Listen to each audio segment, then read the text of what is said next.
power wears quiet masks. High above America, fates intertwine when a privileged mother confronts a simply dressed black woman. Words cut like knives, hasty judgments hang in the pressurized air.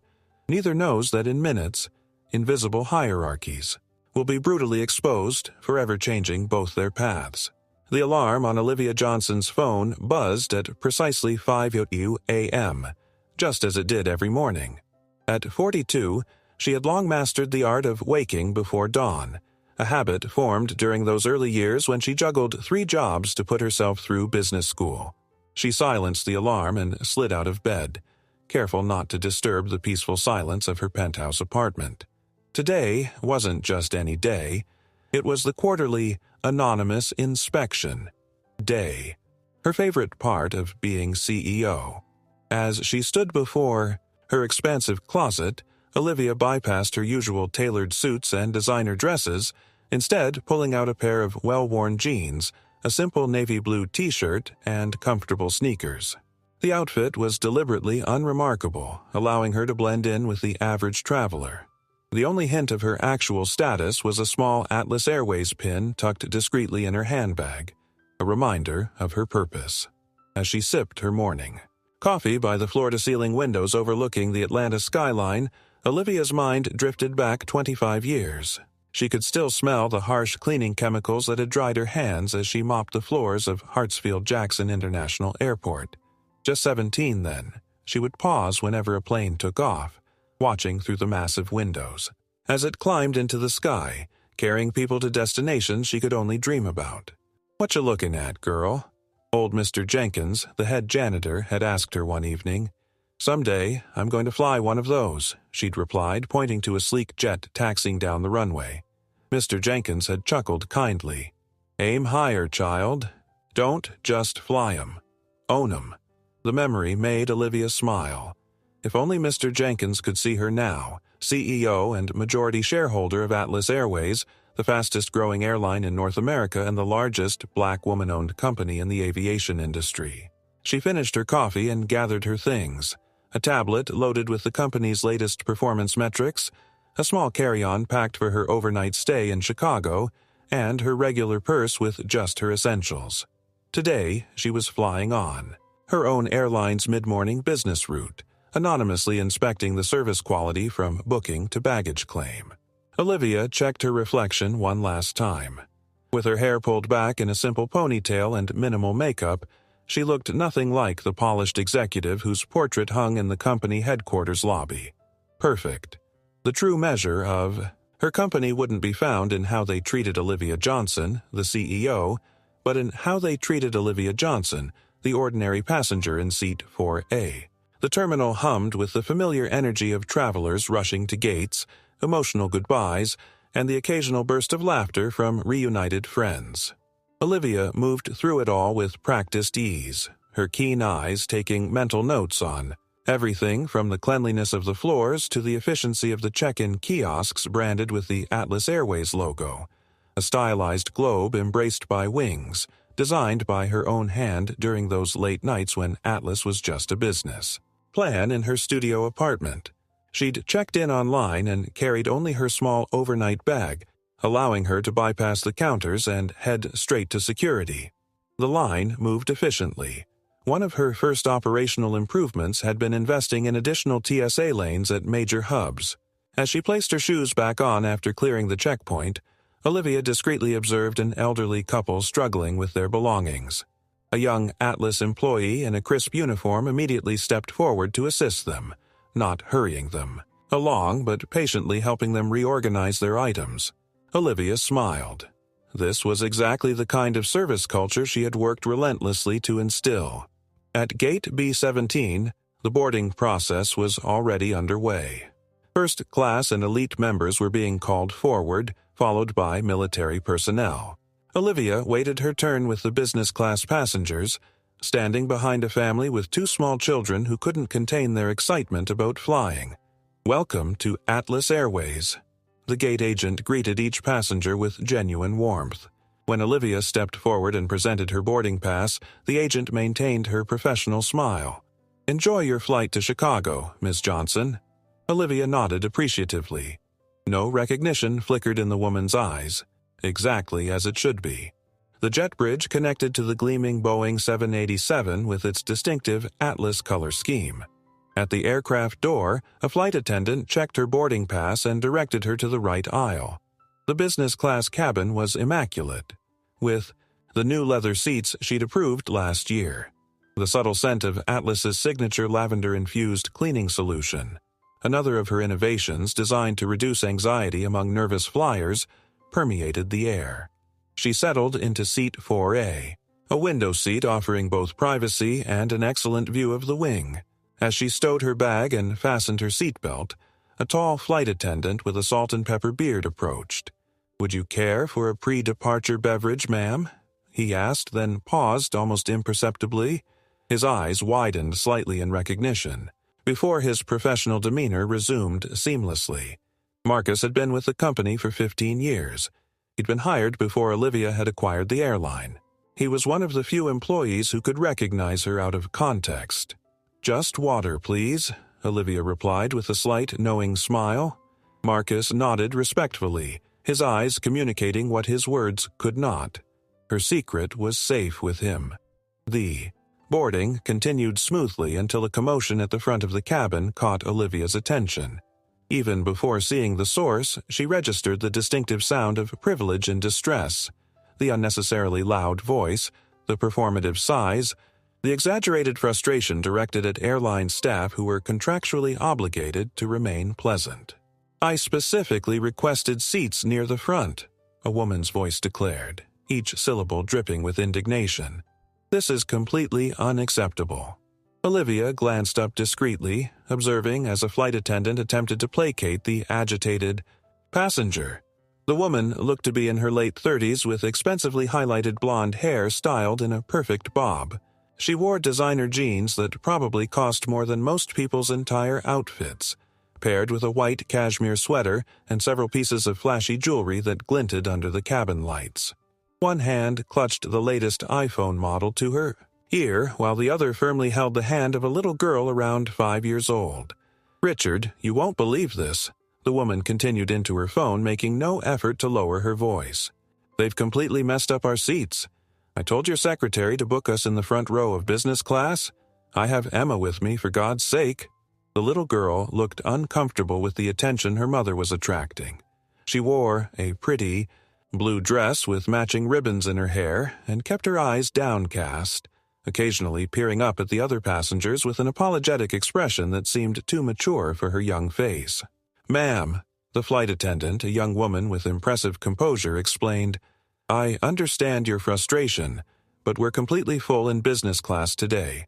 We have you in seats 5C and 5D, which are still excellent." "Don't tell me." "About excellent seats," the woman interrupted, finally ending her phone call. "My husband is a Platinum Executive member. Do you know who he is? Richard Mitchell of Mitchell Finance Group?" Olivia suppressed a smile. She knew exactly who Richard Mitchell was. His company had unsuccessfully attempted to block Atlas Airways' acquisition of a regional carrier last year. The irony wasn't lost on her. "I'm very sorry, Mrs. Mitchell," the attendant continued professionally. "Let me see what I can do once boarding is complete." "Karen," the woman corrected sharply. "It's Ms. Karen Mitchell, and this is unacceptable. My daughter has never flown before, and I promised her a window seat near the front." Karen finally moved forward, pulling her daughter down the aisle while continuing to vocalize her dissatisfaction to anyone within earshot. Several passengers exchanged knowing glances, the universal acknowledgement of a difficult customer in their midst. As they approached row 5, Karen's eyes scanned the cabin, landing on the empty window seat across from Olivia. Her expression changed, from frustration to calculation. The ambient sounds of boarding, the shuffle of passengers finding seats, overhead compartments clicking shut, quiet greetings, seemed to fade as Karen Mitchell zeroed in on Olivia's window seat. Olivia had been reviewing quarterly sales projections on her tablet, but felt the weight of the woman's stare before she even looked up.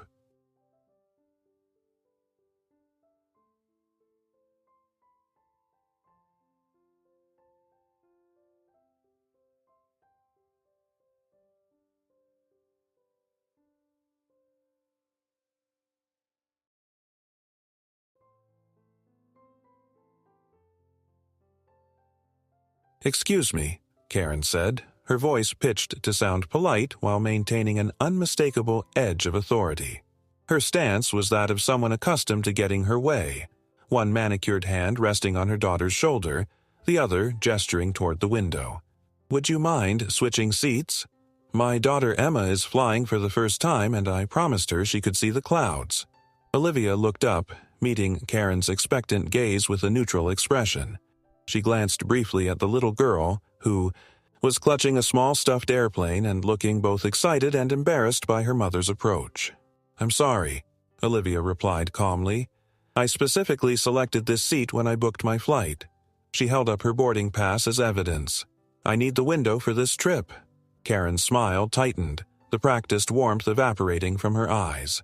"I understand, but surely you can appreciate that a child's first flight experience is special. It would mean so much to her."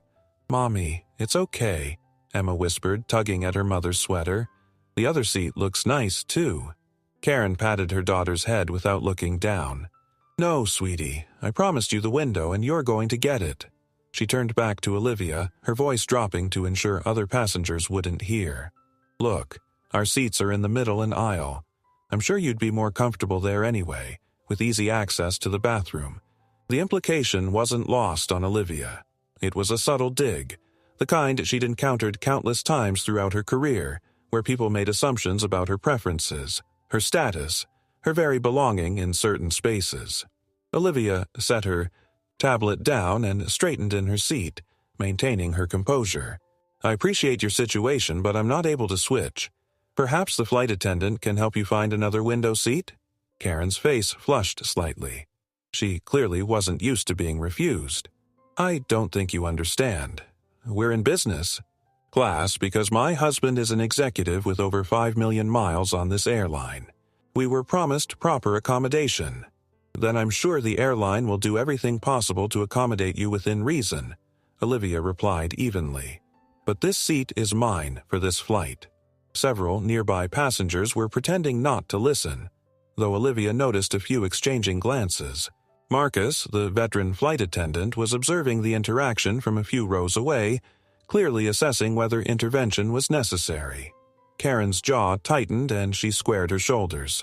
"Well, I never," she muttered, loud enough for those nearby to hear. She looked pointedly at Olivia's casual attire, then at her own designer outfit. The silent judgment was palpable. "Perhaps there's been some misunderstanding," Karen said, her voice rising just enough to ensure nearby passengers could hear. "This section is business class. Coach seating begins after row 12. She gestured vaguely toward the back of the plane, her diamond tennis bracelet catching the light. Olivia had encountered this particular brand of prejudice before, the assumption that her appearance and skin color somehow marked her as out of place in premium cabins. She remained still, one hand resting calmly on her armrest, the other holding her business class boarding pass. "I'm exactly where my boarding pass indicates I should be," Olivia replied, her voice level but firm. Years of boardroom negotiations had taught her that maintaining composure was more powerful than matching aggression. Karen's nostrils flared slightly. "Well, there must have been a mix-up at check-in. These things happen." Her tone suggested such mix-ups happened specifically to people who looked like Olivia. By now, the confrontation had attracted attention. A middle-aged white man across the aisle shifted uncomfortably in his seat. A younger Asian woman 2 rows ahead had turned around, her expression a mixture of concern and indignation on Olivia's behalf. Most telling was an elderly black woman, seated nearby, who watched with a knowing look, the look of someone who had witnessed this scenario play out countless times before. "Mom, please," Emma whispered, her small face flushed with embarrassment. "We can just sit in our seats." Karen ignored her daughter's plea, doubling down instead. "I just find it odd that all the other business class passengers were able to get appropriate seating," she continued, gesturing around at the predominantly white and male occupants of the premium cabin. "Yet here we are, with my 5-year-old daughter stuck in a middle seat on her first flight."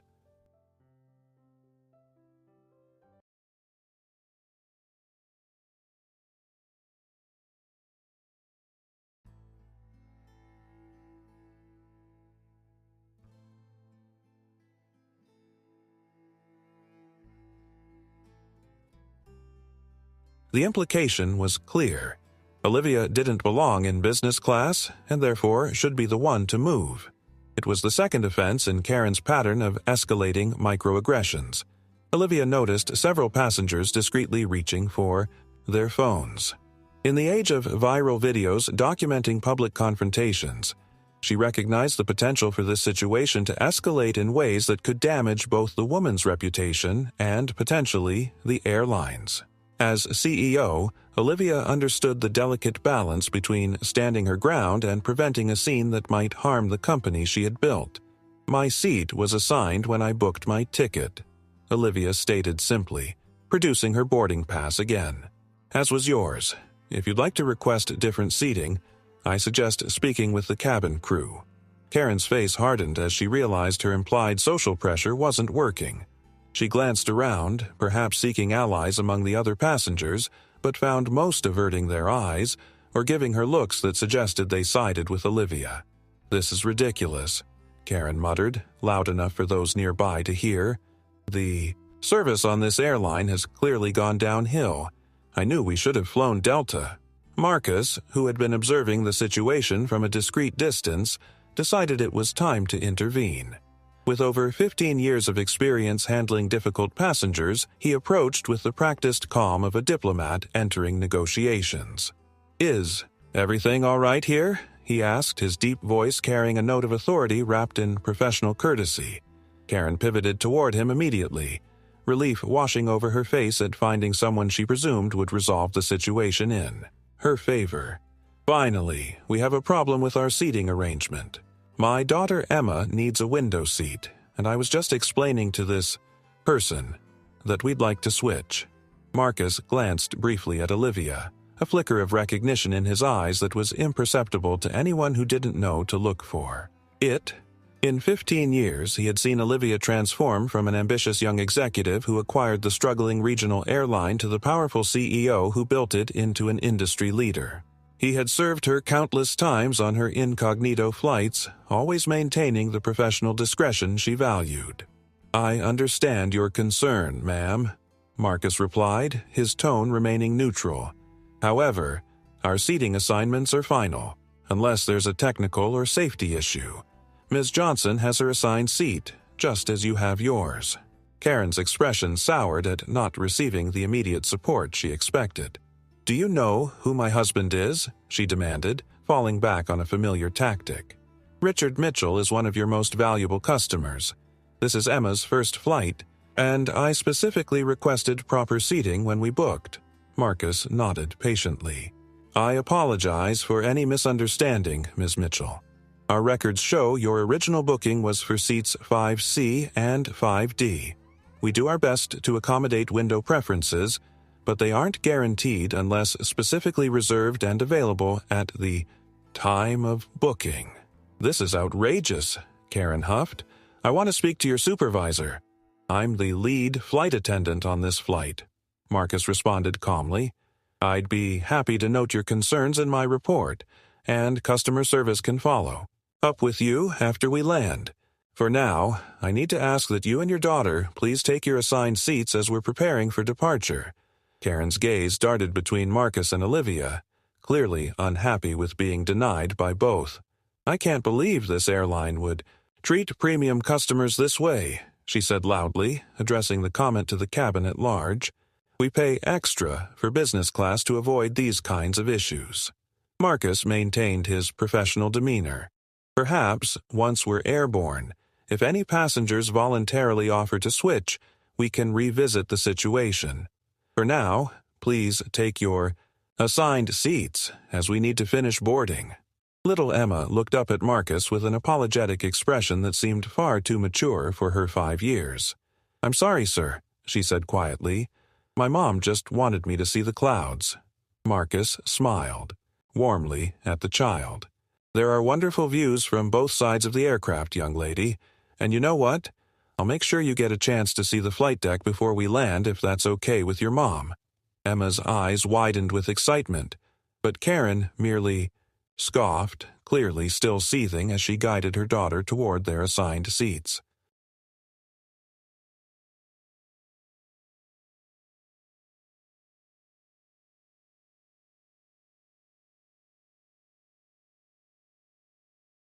As Karen reluctantly settled into her assigned seat, her frustration visibly mounted. Emma climbed into the middle seat beside her mother, still clutching her stuffed airplane, her earlier excitement now dampened by the tension.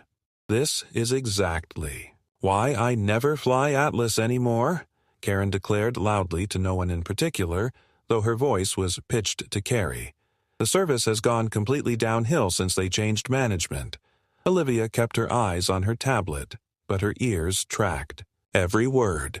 As the architect of the airline's turnaround, she knew the numbers told a different story.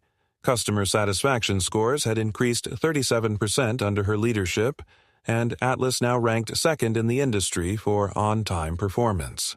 Karen turned to an older gentleman taking his seat across the aisle. "Can you believe this? They're letting just anyone into business class these days. No wonder the experience isn't what it used to be." The man gave a non-committal grunt, clearly uncomfortable with being drawn into the conflict. Unsatisfied with his response, Karen continued her performance. "When my husband hears about this, Richard Mitchell practically keeps this airline in business with his corporate account." The name triggered a brief memory for Olivia. Mitchell Finance Group had been among the firms that had attempted to block her management buyout of Atlas 4 years ago, arguing that a diversity hire couldn't possibly turn the struggling airline around. The irony of the situation wasn't lost on her. Karen's voice rose another notch. "You know, I used to work in the industry. The standards have clearly slipped. They obviously don't check credentials anymore." She cast a pointed glance at Olivia's direction. The implication hung in the air, that Olivia had somehow snuck into business class, that she didn't belong among the predominantly white, affluent passengers in the premium cabin. Olivia felt a familiar tightness in her chest, a sensation that transported her back 20 years to her first industry conference. Fresh out of business school with honors, she had approached a table of executives only to be asked if she was there to refill the coffee. The memory of that humiliation had fueled countless late nights working to prove herself in an industry that seemed determined to exclude her. A few passengers shifted uncomfortably in their seats. An Asian businessman frowned disapprovingly at Karen. A young black woman across the aisle caught Olivia's eye and gave her a subtle nod of solidarity. Karen, misinterpreting the cabin's discomfort as support, continued her tirade. "This is what happens when companies focus on all this diversity nonsense instead of maintaining standards. It's just bad business." Olivia took a slow, measured breath. As CEO, she had navigated shareholder meetings, negotiated billion-dollar deals, and steered the company through a global pandemic. She could certainly handle one entitled passenger. Still, each cutting remark landed like a paper cut, small enough to dismiss individually, but collectively painful and exhausting. Marcus, observing from the galley, was visibly torn between intervening again and allowing the situation to diffuse naturally. His eyes met Olivia's briefly, seeking guidance. Olivia gave him an almost imperceptible shake of her head. This wasn't the first time she'd encountered such behavior, and her policy on these flights was to experience the airline as any other passenger would, without special treatment. "Mommy, please stop," Emma whispered, her small voice cutting through her mother's continued complaints. "You're being mean to the lady." Karen glanced down at her daughter with surprise, momentarily silenced by the child's candid observation. Emma's innocent eyes held a wisdom that made several nearby passengers exchange knowing looks. "I'm not being mean, sweetie," Karen replied, lowering her voice slightly. "I'm just explaining how things should work when people pay for premium service." Emma's brow furrowed. "But my teacher, Ms. Rodriguez, says we should be kind to everyone, no matter what." A flush crept up Karen's neck at being called out by her 5-year-old. Rather than acknowledge her daughter's point, she redirected her frustration, leaning toward a woman seated nearby. "You understand, don't you?" Karen asked, seeking validation. "When you pay for business class, you expect a certain level of service and clientele." Her eyes darted meaningfully toward Olivia. The woman, a stylishly dressed professional in her 60s, regarded Karen coolly.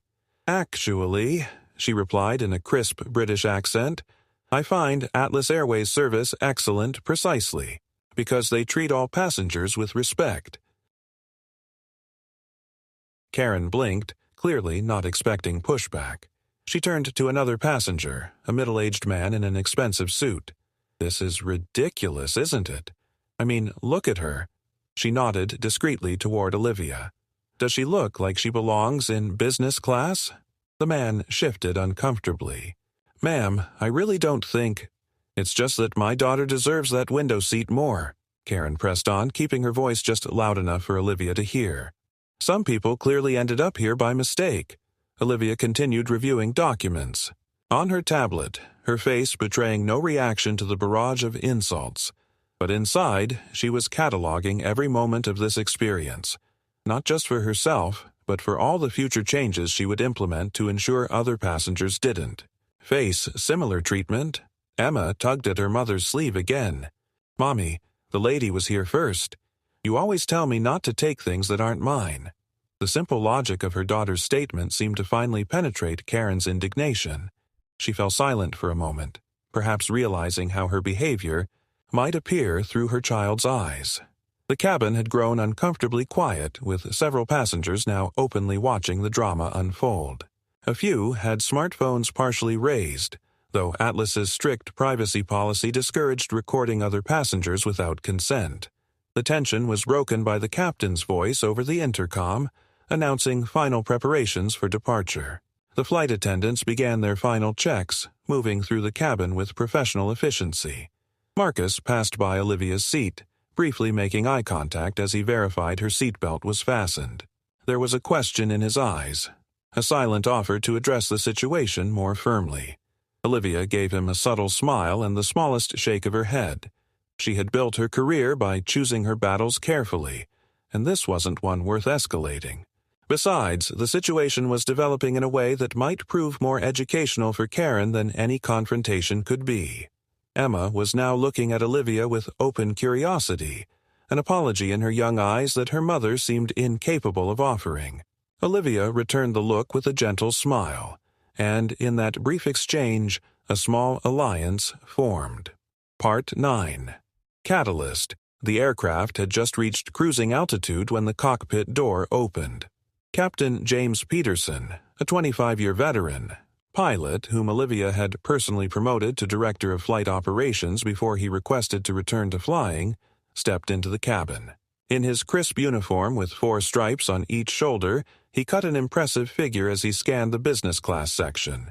His eyes landed on Olivia, and a brief smile flickered across his professional demeanor. He made his way down the aisle, stopping at her row.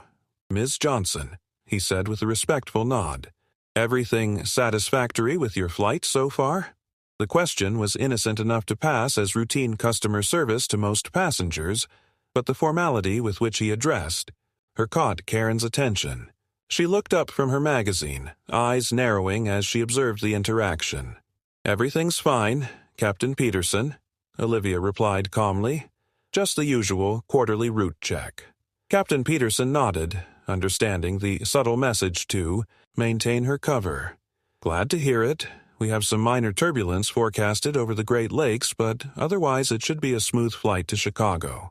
Olivia leaned slightly closer and whispered something in the captain's ear. He listened attentively, nodded once, and straightened. "Of course, Miss Johnson. I'll take care of that immediately," he responded, a little louder than necessary. "Anything else you need during the flight?" "No, thank you, Captain. I appreciate your attention," Olivia said, turning back to her tablet. As Captain Peterson returned to the cockpit, Karen stared openly now, confusion evident on her face. The respectful interaction between the captain and the casually dressed black woman she had been disparaging didn't align with her preconceptions. Emma, who had been watching the exchange with wide-eyed fascination, tugged at her mother's sleeve. "Mommy, why did the pilot talk to that lady? Is she important?" Karen shushed her daughter, but her own curiosity was piqued. She began observing Olivia more carefully, noting how Marcus and the other flight attendants seemed to pay special attention to her needs without being obvious about it. When Marcus passed by with the beverage cart, he paused at Olivia's seat. "First, your usual sparkling water with lime, Miss Johnson?" Olivia nodded with a small smile. "Thank you, Marcus."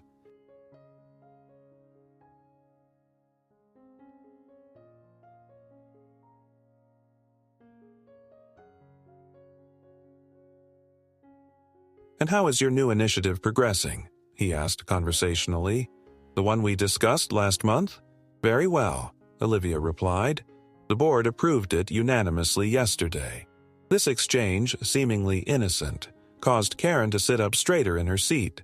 The pieces weren't quite fitting together in her mind, but she was beginning to sense that she had misjudged something significant about the woman she had been belittling. A few minutes later, the in-flight entertainment system briefly flickered, displaying the Atlas Airways logo before returning to the movie selection screen. For most passengers, it registered as a minor technical glitch. For Olivia, it was confirmation that Captain Peterson had implemented the system update she had whispered to him about, a new customer feedback interface she wanted to test during the flight. Karen watched all of this with growing suspicion and discomfort.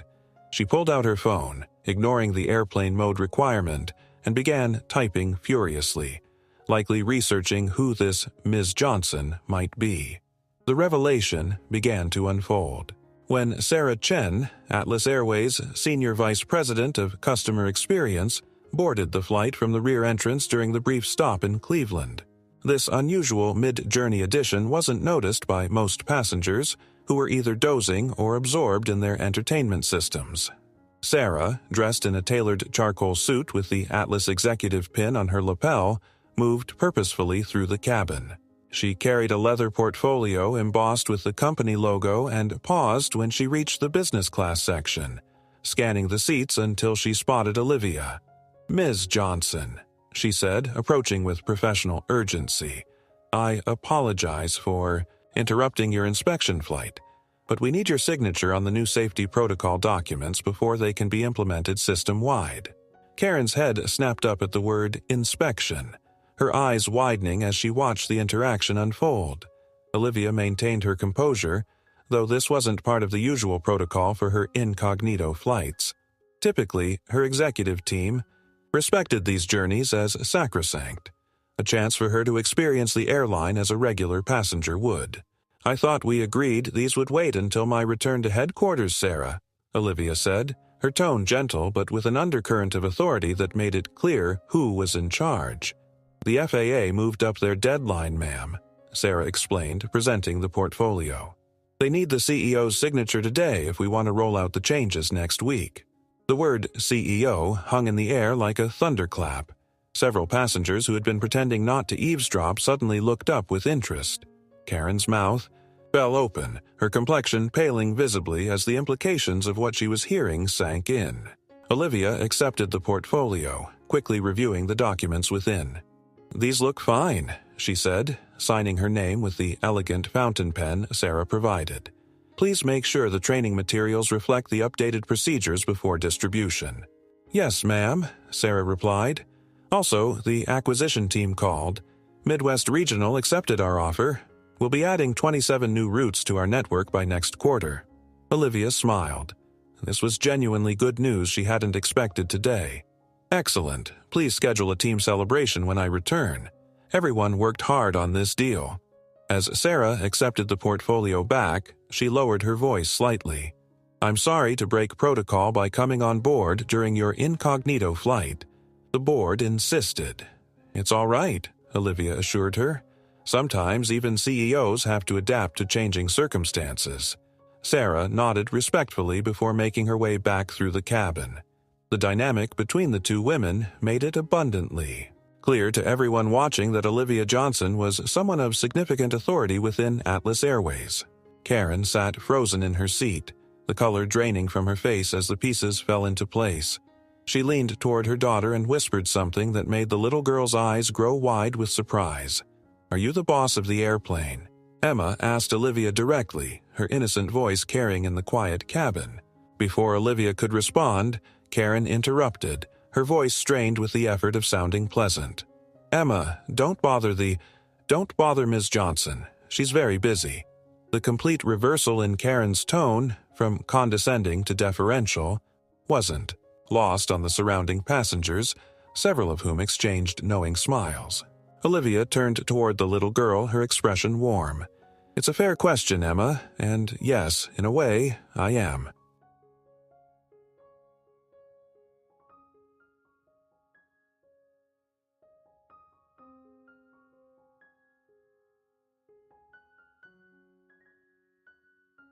"You work for the airline?" Karen asked, her voice pitched higher than normal, a nervous smile plastered across her face.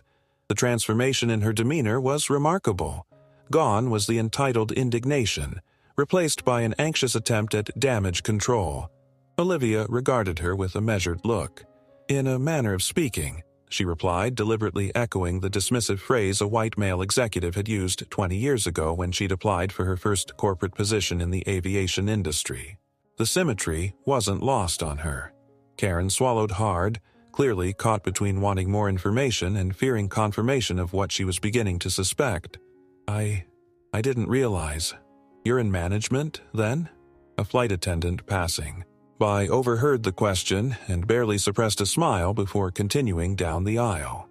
"Yes, I handle operations," Olivia responded simply, neither confirming nor denying the extent of her authority. She watched understanding dawn gradually on Karen's face, the slow, painful realization that she had spent the past hour publicly berating someone with significant power at the airline. "I should explain," Karen began, her voice taking on the placating tone people often adopted when they realized they'd offended someone important. "About earlier, I was just concerned for my daughter's first flight experience. I certainly didn't mean to." Olivia held up a hand, gently interrupting. "No explanation necessary. I fly incognito specifically to experience our service as our passengers do." She paused meaningfully. "All of our passengers." Karen flushed, understanding the implicit message, that her behavior had been noted and would be remembered. "Of course," she murmured, suddenly finding the safety card in her seat pocket fascinating. Little Emma, however, was not bound by the same social constraints as her mother. She leaned forward in her seat, genuine curiosity in her eyes. "Do you fly airplanes too?" she asked Olivia. The question brought a genuine smile to Olivia's face. "I have a pilot's license, but I don't fly the big jets. I have excellent pilots like Captain Peterson to do that." "That's so cool," Emma breathed, clearly impressed. "I want to fly planes when I grow up." "Emma, don't bother Ms. Johnson," Karen admonished, though her tone was distinctly gentler than before. "She's not bothering me at all," Olivia assured her. "In fact, Atlas Airways sponsors a Young Aviators program for children interested in flight. We have simulators they can try, and they get to meet pilots and engineers." She reached into her bag and produced a business card, handing it to Emma. "If you're interested, your mom can contact this office." Emma accepted the card reverently, while Karen watched the interaction with a mixture of embarrassment and calculation. Olivia could almost see the woman's thoughts racing, weighing whether this opportunity for her daughter was worth the humiliation of continuing to engage with someone she had so thoroughly misjudged and insulted. "That's very generous," Karen finally managed, the words seeming to cost her considerable effort. Olivia nodded, then turned her attention back to her tablet, effectively dismissing the conversation. She had made her point without direct confrontation, a skill she had honed through years of being underestimated in boardrooms across the country. Around them, several passengers who had witnessed the earlier confrontation were watching the aftermath with barely concealed satisfaction at seeing justice served in such a poetic manner. The atmosphere in the business class cabin had shifted perceptibly. Word had spread through whispers and meaningful glances among the flight attendants. The CEO was on board. Though the crew maintained their professional demeanor, there was a subtle heightening of their attentiveness, a barely noticeable straightening of postures as they moved through the cabin. Jonathan Phillips, the director of cabin services, appeared from the first-class section and made a beeline toward Olivia's seat.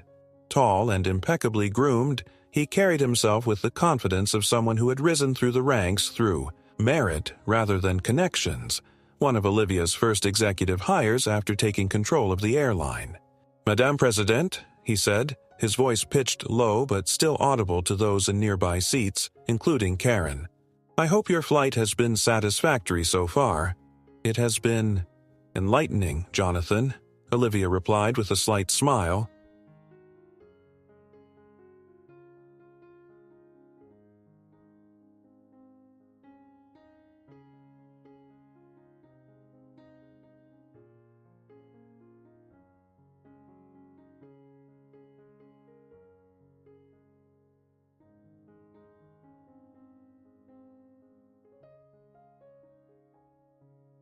Karen sank lower in her seat, her face a study in mortification.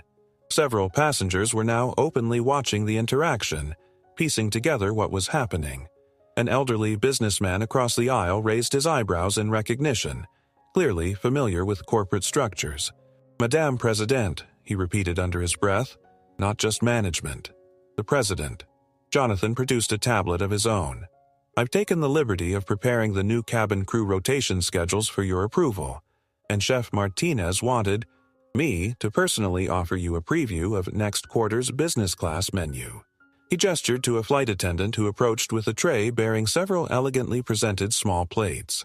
"That wasn't necessary, Jonathan," Olivia said, though she accepted the tablet to review. "I was hoping to experience the standard service today." "Of course, ma'am. But the chef was on board preparing first-class meals and insisted when he heard you were flying with us." As Olivia reviewed the documents, a glass of champagne appeared at her elbow. Marcus stood beside her seat, a discreet smile on his face. "With Chef Martinez's compliments, Miss Johnson, the new vintage you selected for the premium cabins." Olivia accepted the glass with a nod of thanks. "Please extend my compliments to the chef, and Marcus," she lowered her voice slightly, "excellent handling of the boarding process earlier. That's exactly the kind of customer service approach I've been advocating for." Marcus's expression remained professional, but his eyes gleamed with pride at the direct praise from the CEO. Karen watched this procession of deference with growing horror, now fully comprehending the magnitude of her misjudgment. She wasn't just dealing with a manager or even an executive. This was the president of the entire airline. Emma, oblivious to her mother's discomfort, continued to watch Olivia with undisguised admiration. "Do all these people work for you?" she asked innocently. Before Karen could shush her daughter, Olivia turned to the child with a warm smile. "We work together, Emma. Everyone on this team plays an important role in making sure people like you have a safe, comfortable journey."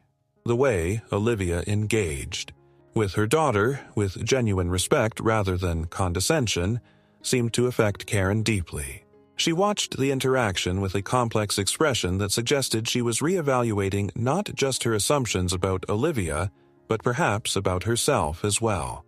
As Jonathan departed with a respectful nod, Olivia returned to reviewing the documents, occasionally making notes on her tablet. The champagne remained largely untouched at her elbow, a visual reminder of her status that contrasted sharply with Karen's earlier assessment of her belonging. Emma Mitchell had been watching Olivia with increasing fascination as each new crew member approached with deference. The child's perceptive eyes missed nothing, not the respectful way the staff addressed Olivia, nor the subtle authority with which she responded. When her mother wasn't looking, Emma had been studying the business card Olivia had given her, running her small fingers over the embossed Atlas Airways logo and the elegant script that read, "Office of the Chief Executive Officer." While Karen was distracted trying to appear busy with her phone, though she was clearly hyper-aware of everything happening around Olivia, Emma unbuckled her seatbelt and slipped out of her seat. "Emma," Karen hissed, reaching for her daughter too late. The little girl had already approached Olivia's seat, standing in the aisle with a solemnity that seemed beyond her 5 years. "Excuse me," Emma said politely, her hands clasped in front of her blue dress. "Are you the boss of all the airplanes?" Olivia set aside her tablet and turned her full attention to the child, a genuine smile warming her features.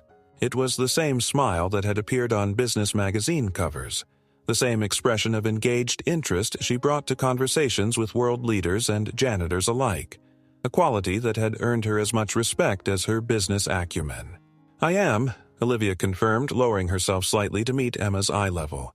"I'm the CEO, that means Chief Executive Officer, of Atlas Airways. I'm responsible for all our airplanes and everyone who works on them. Emma's eyes widened. So, you're like the queen of the sky? The question startled a laugh from Olivia, a warm, genuine sound that drew smiles from nearby passengers. I've never thought of it that way, Olivia admitted, but I suppose it's not entirely wrong.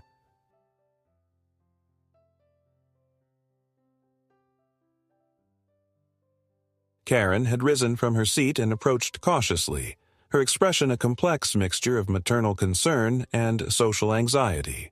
Emma, please don't bother Ms. Johnson. I'm so sorry, she added, addressing Olivia directly. She's not bothering me at all, Olivia assured her.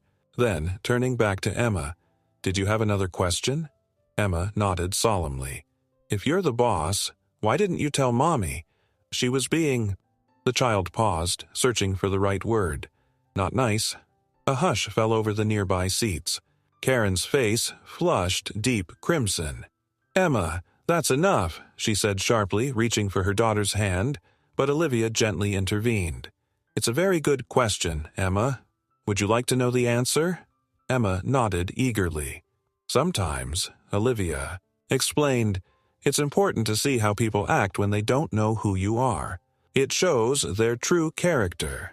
She kept her tone light, educational rather than accusatory, though the lesson was clear to everyone listening.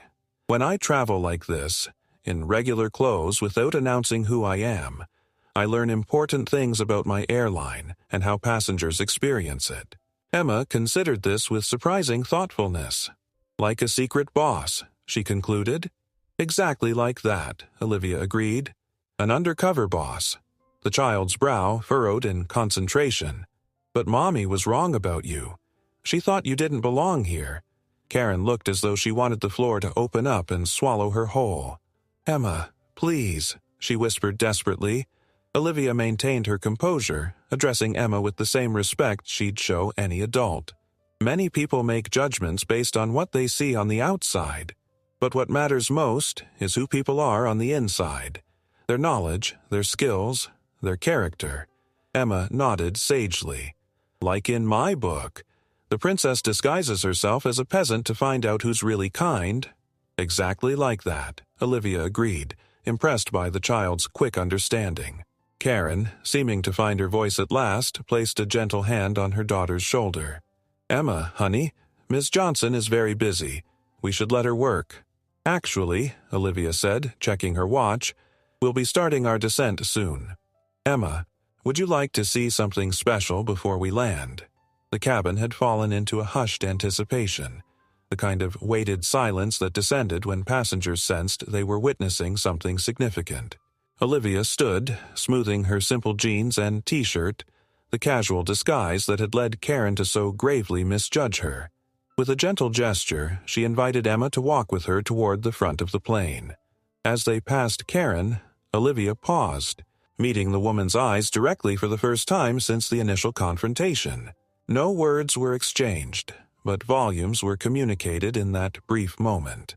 Acknowledgement of the prejudice, recognition of the lesson being taught, and perhaps most powerfully the dignity with which Olivia chose to handle the situation.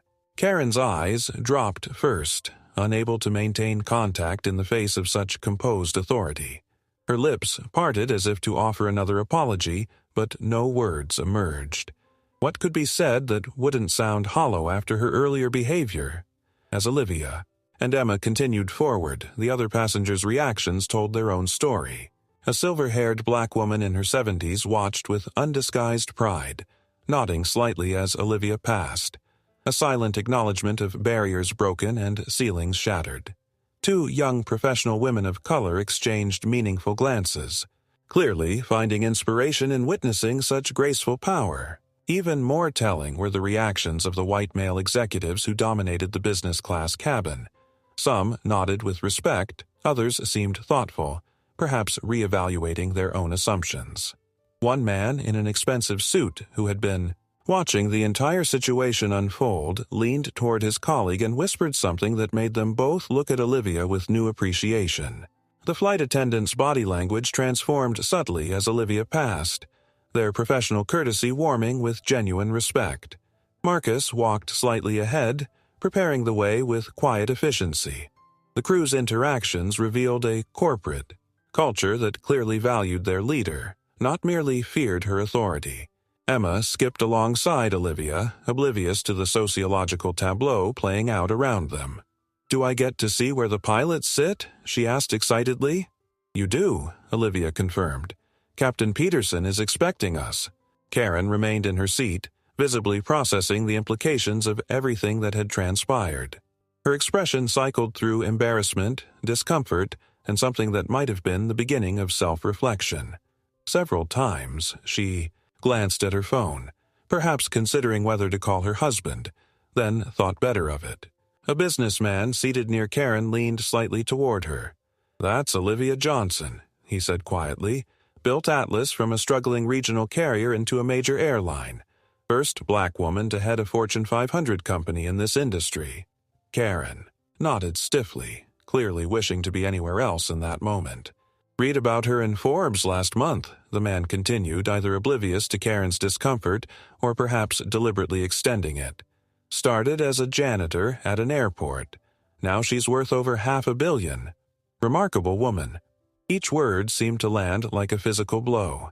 Karen's earlier assertions about standard slipping and her dismissive treatment now stood in stark contrast to the reality of who Olivia Johnson actually was. Not just her professional accomplishments, but the grace with which she conducted herself when faced with prejudice.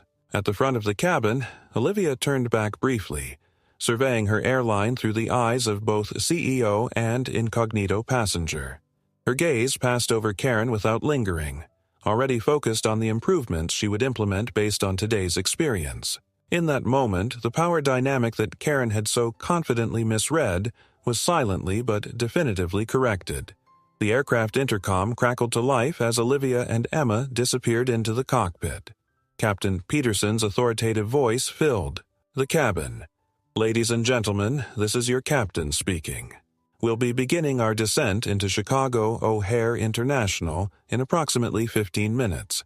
Current weather at our destination is 72 degrees with clear skies, making for excellent visibility."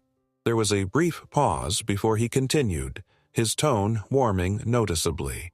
"I'd like to take a moment to acknowledge the special honor we have on today's flight.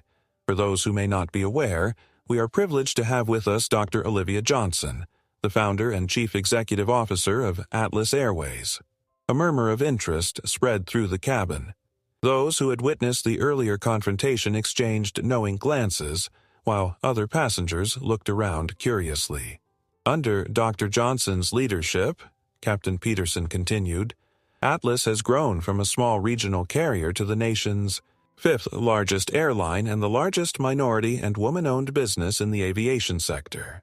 Just last quarter, we were recognized by the International Air Transport Association for having the industry's highest customer satisfaction ratings and on-time performance."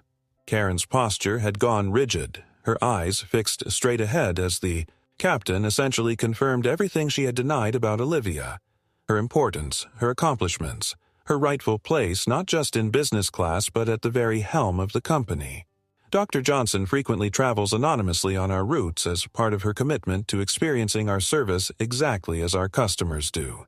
This hands-on approach is one of the many reasons Atlas Airways has become an industry leader in passenger experience. The pride in the captain's voice was unmistakable, reflecting a corporate culture that clearly held its leader in high esteem.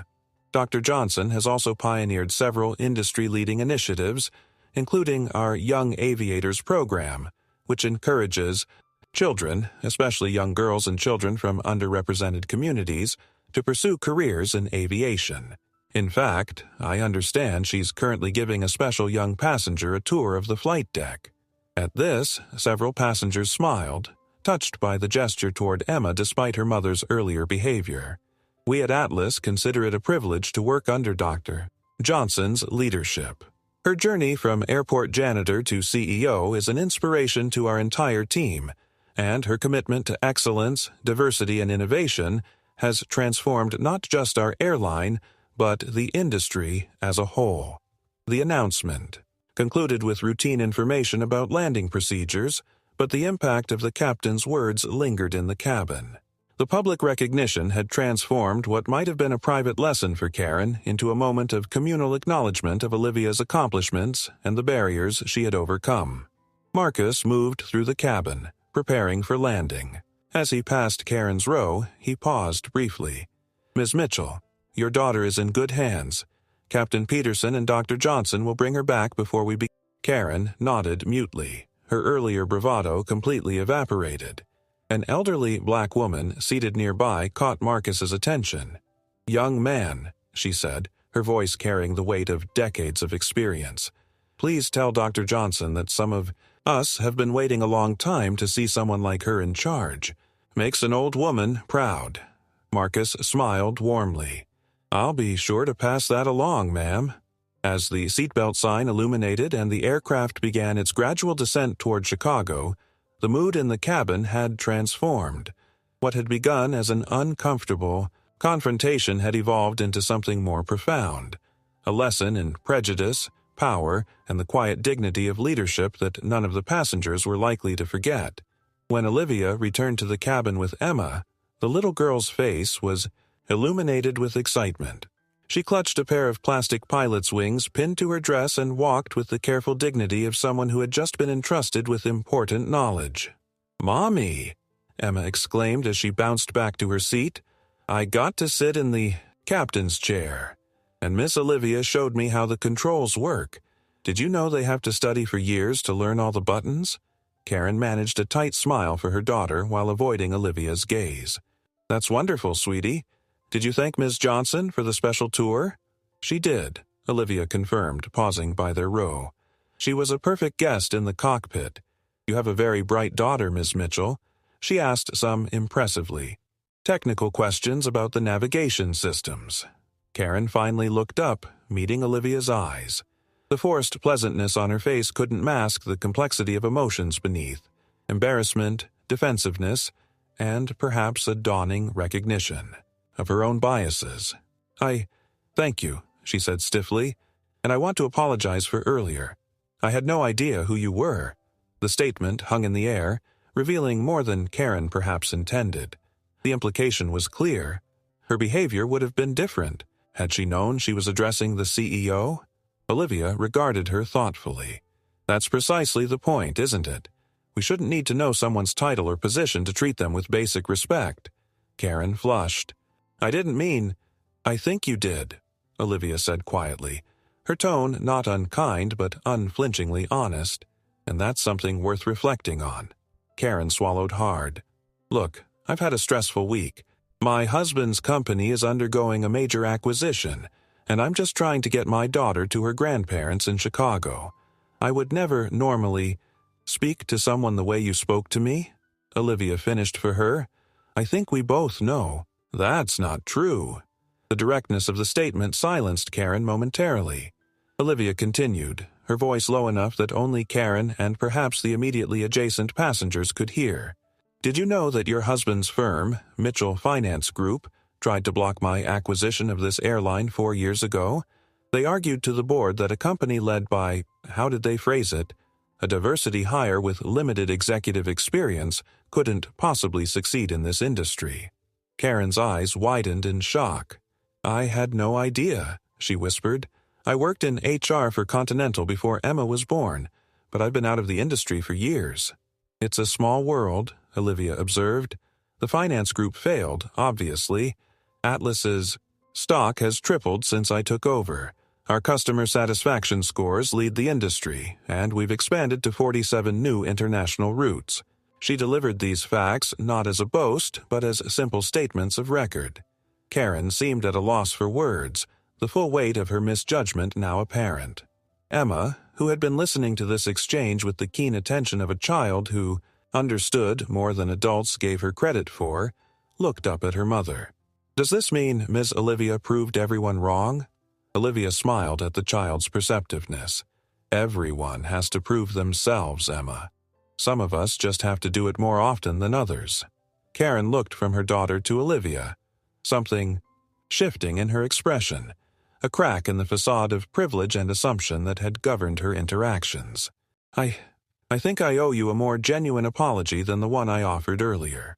The plane had begun its gradual descent toward Chicago, the vast expanse of Lake Michigan visible through Olivia's window. The timing seemed fitting.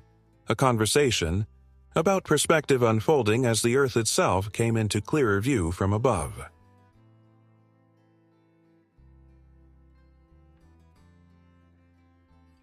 "You know," Olivia said, adjusting her seat to the upright position, "I could have told you who I was the moment you approached me. I could have pulled rank, had you reseated, even had you removed from the flight." She spoke matter-of-factly, without a hint of threat in her tone. But what would that have accomplished? Karen remained silent, her usual confidence thoroughly dismantled. "Instead, I wanted to let the situation unfold naturally," Olivia continued, "because the way we treat people when we think they have no power over us, that reveals our true character." Emma was listening intently, her young face serious as she absorbed the lesson playing out before her. Olivia turned to the child. "Emma, would you like to switch seats with me for landing? The view of Chicago from the window is spectacular, especially for a first flight." Emma's eyes widened with excitement, but she looked to her mother for permission. Karen seemed taken aback by the offer. "That's very generous, but I insist," Olivia said, already unbuckling her seatbelt. "Everyone should have the chance to see the world from above at least once. It changes your perspective on everything." As they changed places, Olivia leaned down to help Emma with her seatbelt. "You know," she said quietly to the child, "my grandmother used to tell me something important when I was about your age. She'd say, 'Olivia, never let anyone else define your worth. No matter what they say, no matter how they treat you, you decide who you are.'" Emma nodded solemnly. "Like how you're the boss even when you're not dressed like one?" "Exactly like that," Olivia smiled. "My grandmother cleaned houses for wealthy families after coming to this country from Jamaica. She had very little education and very little money, but she had extraordinary dignity. She taught me that respect isn't something you earn with fancy clothes or important titles. It's something every human being deserves." Karen had gone very still, listening to this exchange. When she finally spoke, her voice was quieter than before. "My parents taught me to work hard and expect success," she said, almost to herself. "But I don't think they ever taught me about dignity." Olivia regarded her thoughtfully. "It's never too late to learn, or to teach," she added with a meaningful glance at Emma. The little girl was now pressed against the window, watching in awe as the plane descended through the clouds, revealing the Chicago skyline emerging along the shoreline. "Look, Mommy," she exclaimed. "The buildings look like toys." Karen leaned over to share her daughter's view, a genuine smile finally softening her features. "It's amazing, isn't it? How small everything looks from up here." "That's another lesson flying teaches us," Olivia observed. "Problems that seem enormous on the ground often look much smaller from 30,000 feet. Perspective changes everything." As the plane continued its descent, Olivia reached into her bag and retrieved the small Atlas Airways pin she always carried, the one that had been in her pocket 20 years ago when she'd mopped the airport floors, dreaming of a future in aviation. "Emma," she said, holding out the pin, "I'd like you to have this. It's not just a pair of wings like the pilots gave you. This is the original Atlas Airways logo from when I first started the company." Emma accepted the pin with reverence, her small fingers tracing the delicate metal wings. "Whenever you look at it," Olivia continued, "remember that the sky doesn't belong to any one type of person. It belongs to dreamers of every color, every background, every circumstance. All you need is determination and the courage to rise." The plane touched down smoothly on the O'Hare runway, the gentle thud of wheels meeting tarmac punctuating Olivia's words. Around them, passengers began the familiar routine of gathering belongings and checking phones for missed messages, but in row 4, a different kind of landing was taking place, the settling of lessons learned and perspectives shifted. Olivia turned to address not just Karen and Emma but the surrounding passengers who had witnessed the entire arc of the morning's events. She spoke not with the rehearsed precision of a corporate statement, but with the authentic conviction that had become her trademark as a leader. "When I founded Atlas Airways," she began, her voice carrying naturally above the ambient cabin noise, "I made a promise to myself. I would build a company where everyone, employees and passengers alike, would be valued for who they are, not judged by how they look or where they come from." Several passengers nodded in appreciation. I grew up watching my mother work as a hotel housekeeper, entering through back doors and service elevators, made invisible by the very people whose comfort she ensured. When I started cleaning at the airport at 17, I experienced that same invisibility. Karen's eyes remained fixed on Olivia, her expression a complex mixture of shame and growing understanding. 20 years ago, I applied for my first corporate position in this industry, Olivia continued. I had the highest GPA in my business school graduating class and 3 years of relevant experience. The interviewer took one look at me and asked if I was in the right building. When I explained I was there for the management trainee position, he laughed and suggested I apply for a customer service role instead. A murmur of disapproval rippled through the listeners. Today, 40% of Atlas Airways executives are women and 35% are people of color. Not because we lowered our standards. She paused, the phrase echoing Karen's earlier comment, but because we expanded our vision. We recognize that excellence doesn't come in just one color, one gender, or one background. The elderly, black woman who had sent her message through Marcus nodded emphatically, her eyes glistening with emotion. I still fly incognito on our routes regularly, not just to inspect our service, but to remind myself what it feels like to be seen, or unseen, as just another traveler. Every interaction teaches me something valuable about the world we're building. Together. Emma was watching Olivia with unabashed admiration, the Atlas pin now proudly displayed on her dress. "The weight of representation isn't lost on me," Olivia acknowledged. "When that little girl in the back of the plane sees someone who looks like her in the executive suite, it rewrites what she believes is possible for herself. When that young man from a struggling neighborhood learns that I once cleaned these very cabins, it changes his understanding of his own potential." She glanced at Karen, her gaze direct but not unkind. "And when we confront our biases, even the uncomfortable ones we don't like to admit, we create the possibility for genuine change." As the plane taxied to the gate, Olivia's words settled over the cabin like a gentle challenge, an invitation to each passenger to examine their own assumptions and perhaps carry a new perspective with them as they disembarked. "Thank you for flying with us today," she concluded simply. "At Atlas Airways, we believe everyone deserves to soar, not just in the air, but in life." The cabin erupted in spontaneous applause, passengers from all sections joining in a moment of collective appreciation that transcended the usual routine of air travel. As the seatbelt sign chimed off and passengers began to stand, Karen remained, seated, seemingly lost in thought. Emma had already unbuckled, the new Atlas pin gleaming on her dress as she gathered her stuffed airplane and coloring book. "Miss Johnson," Karen said finally, her voice stripped of its earlier entitlement, "I don't know what to say except that I'm truly sorry. Not because you turned out to be important, but because you were right. About everything." Olivia studied the woman's face, looking for the authenticity behind the apology. What she saw satisfied her. The flushed cheeks, the humbled posture, the direct eye contact that seemed to cost Karen considerable effort. "Recognizing our mistakes is the first step toward not repeating them," Olivia replied, her tone measured but not unkind. "I've always considered myself not prejudiced," Karen continued, stumbling slightly over the words. "I have black colleagues.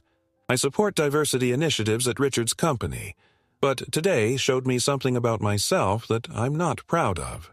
Emma tugged at her mother's sleeve. "Mommy, does this mean you learned a lesson like in my books?" Karen looked down at her daughter, genuine emotion softening her features.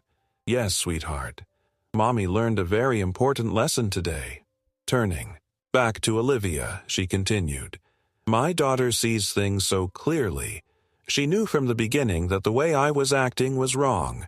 Children haven't learned to make all the judgments we adults have. That's true, Olivia agreed. They see the person first, not the categories we've been taught to sort people into. As the aisle began to clear, Karen gathered her courage for one more question. How do you do it? Deal with people like me, every day and still maintain your dignity? Olivia considered this carefully. I learned early that I could either be consumed by anger at how I was treated, or I could channel that energy into proving everyone wrong, not just with words, but with results no one could deny. I chose the latter. She stood, retrieving her carry-on bag from the overhead compartment. But make no mistake, it shouldn't be necessary. No one should have to be exceptional just to be treated with basic respect. Karen nodded slowly, absorbing this. I want to teach Emma better than I was taught. I don't want her to carry these biases I didn't even realize I had. That's a worthy goal, Olivia acknowledged. The fact that you're even thinking about it puts you ahead of many parents. As they prepared to disembark, Emma suddenly wrapped her arms around Olivia's waist in an impulsive hug. When I grow up, she declared, I want to be a boss like you. Olivia knelt down to the child's level, a genuine smile warming her features. You can be anything you set your mind to, Emma. Just remember what I told you about the sky. It belongs to all dreamers.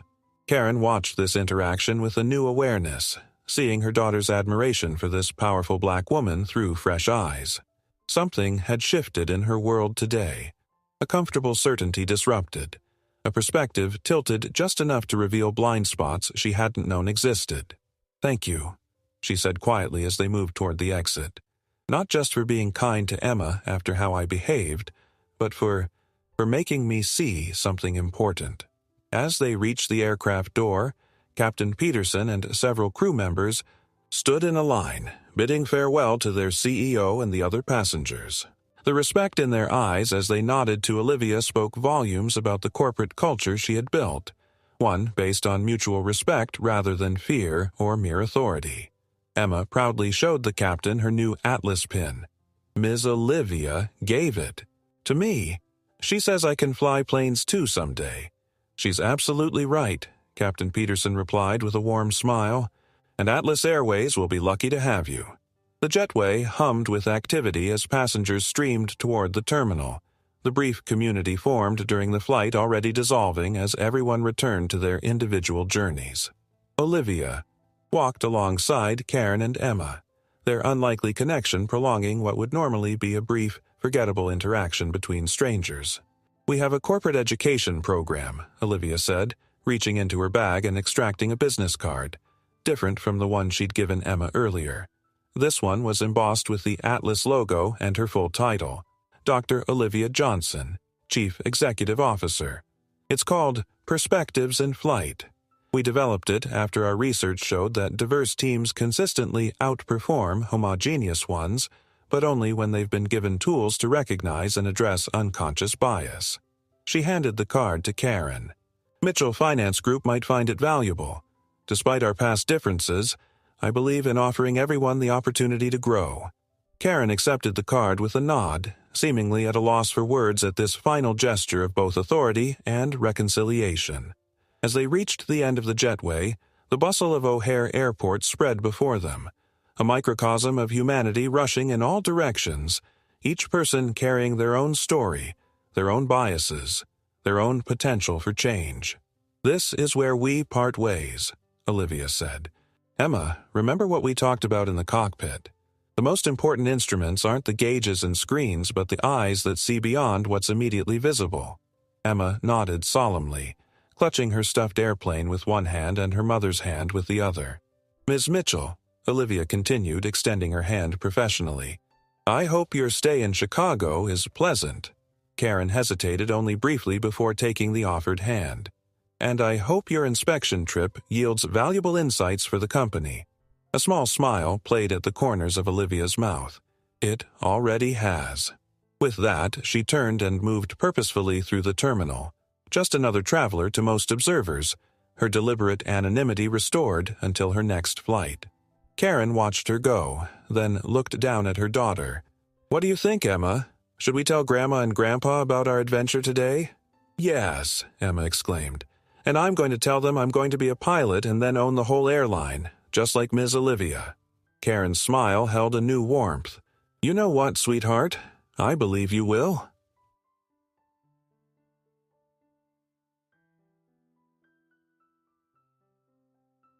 As they headed toward baggage claim, Karen slipped Olivia's business card into her purse, already composing in her mind the email she would send to her husband about the corporate education program. Some lessons, she was beginning to understand, needed to be shared.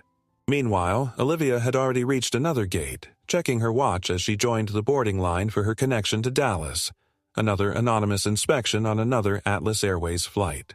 As she waited, she pulled out her tablet and began making notes for the changes she would implement based on today's experience. Additional training for staff on handling discriminatory passenger interactions. A renewed emphasis on maintaining dignity for all customers, perhaps an expanded young aviators program with special outreach to underserved communities. The gate agent scanned her boarding pass. "Enjoy your flight, ma'am." Olivia nodded her thanks, stepping onto yet another jetway, ready to once again experience her airline as just another passenger in seat 8B, invisible to most, but seeing everything. Some would call it a burden. This, constant vigilance required of those who broke barriers. Olivia preferred to see it as a responsibility, not just to her company, but to every little girl like Emma who might someday look up at the sky and believe it belonged to her too.